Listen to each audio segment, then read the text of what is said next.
Hey guys, welcome back to my channel. Long time no see. Not for you probably, hopefully, but for me it's been a week since I've filmed.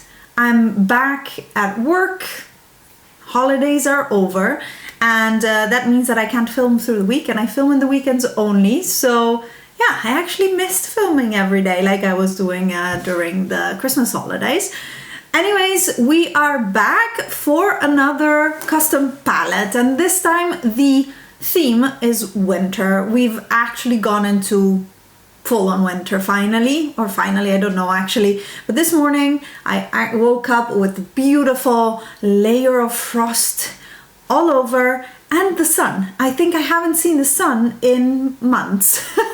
Not months, but some good amount of weeks for sure, and I'm super happy for that.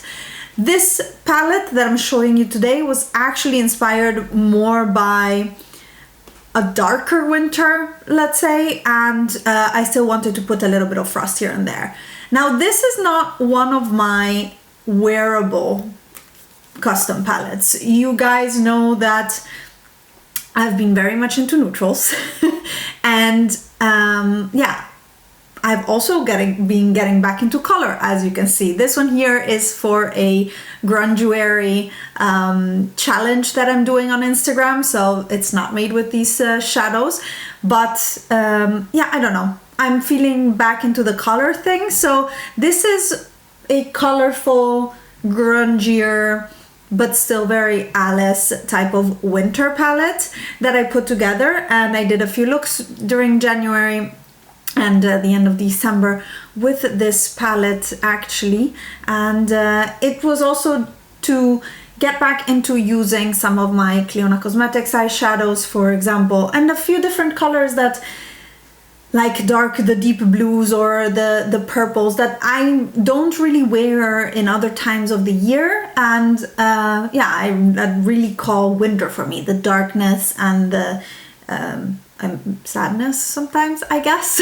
I don't know. I'm not a big fan of the dark, wet Dutch winter. I love the snow and sunny days that you see in the mountains and things like that. That's also how I'm more used to experiencing winter. But yeah, this one is a little bit to cheer me up, getting some of those colors used, and yeah, a little bit of a weird one.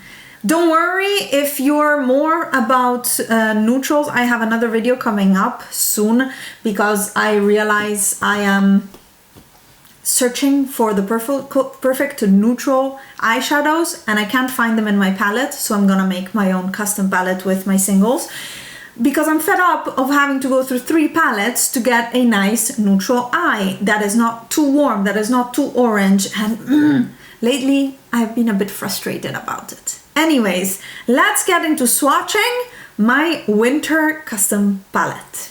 The way I set this palette up is actually in rows like this, and you can see that from the, let's say, main shades that are these dark and deep mattes, and it's a technique that I've been liking more and more, is to use less mattes and just like one very deep one that I blend out rather than going in different layers. And I have to say it takes more time, it takes more blending, but I don't know, it's nice. The first shade is Chandelier by Clionadh Cosmetics. This is one of their glitter multi-chromes and it's a beautiful shifty pink to mint eyeshadow, and I wanted this and the next one especially for the inner corner shades because if you go so deep I want something bright.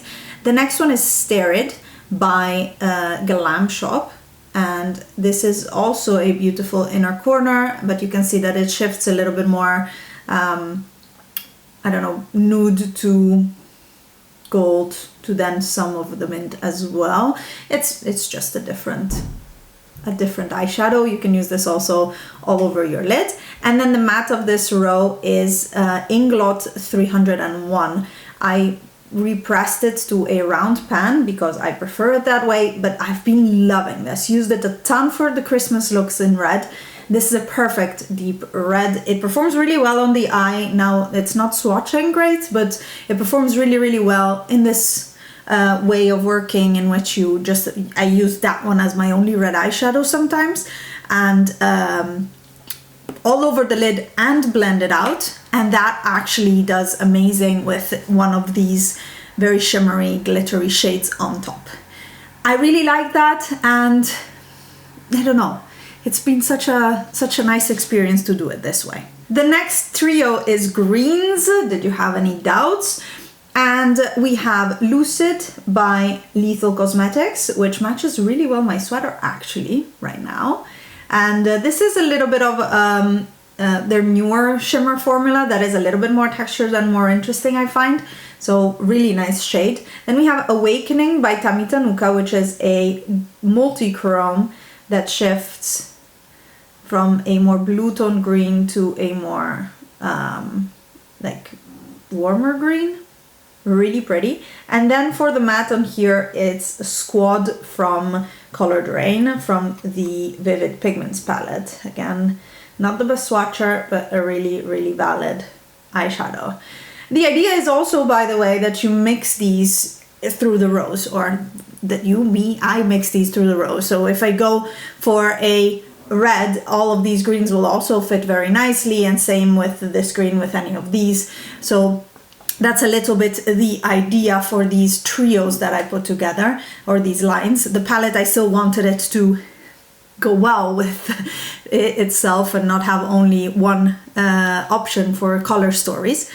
Next one up is my blue row, and it starts with Ripple by Clionadh Cosmetics. This is again a glitter multi-chrome, and I don't know that you can capture. The shift is a little bit purple to mint and blue.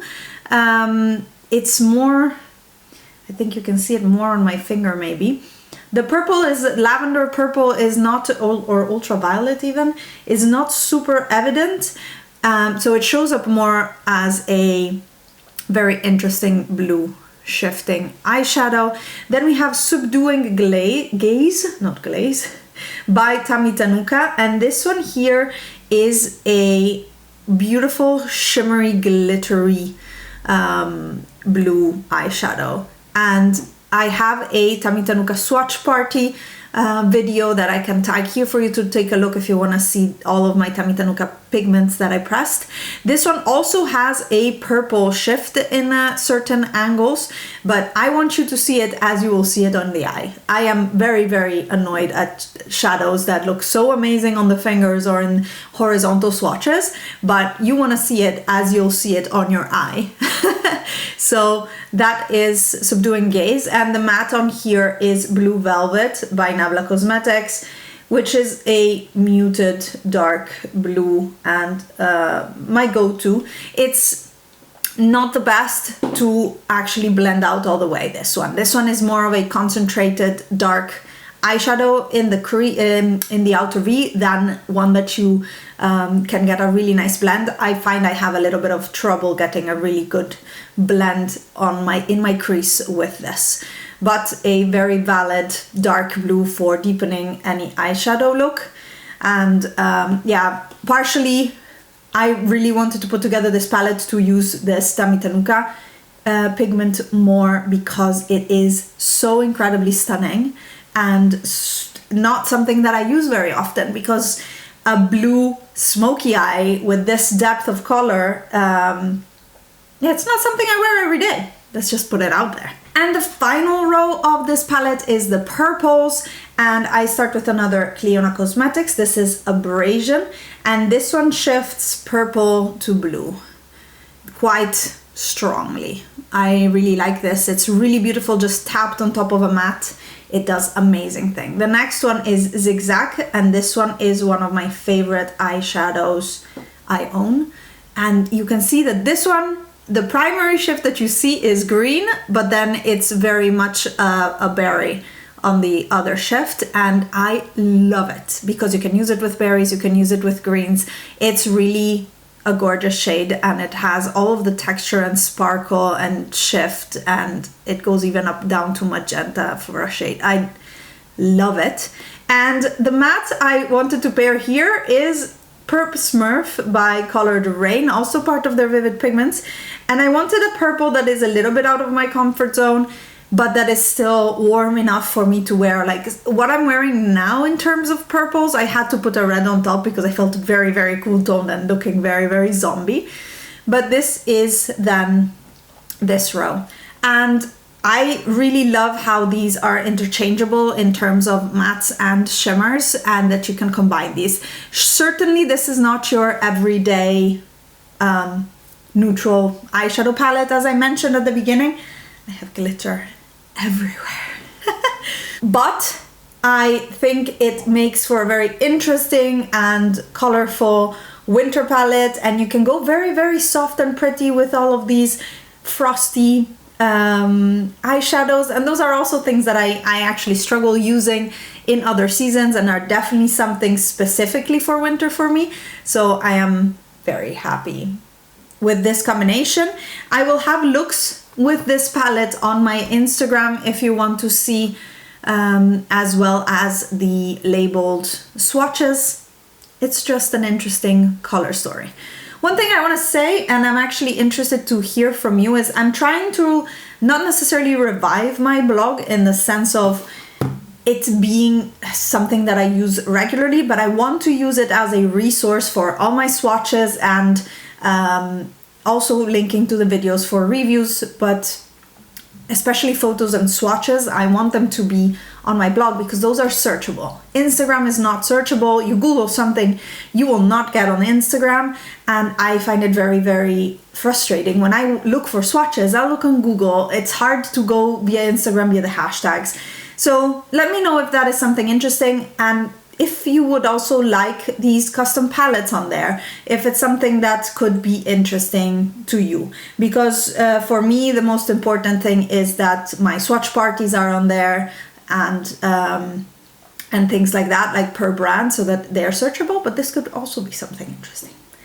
Let me know in the comments. I hope you enjoyed this video. I hope you were not put off by my crazy makeup or the crazy palette. I know that it's not for everyone, but it's, I don't know, we're home. Nobody's really seeing me. I am having so much fun playing with makeup, so that is kind of seen here on this in this palette as well.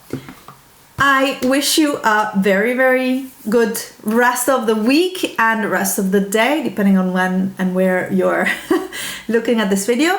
Give this video a thumbs up if you liked it, and don't forget to subscribe to my channel, and I will see you in my next one. Bye guys!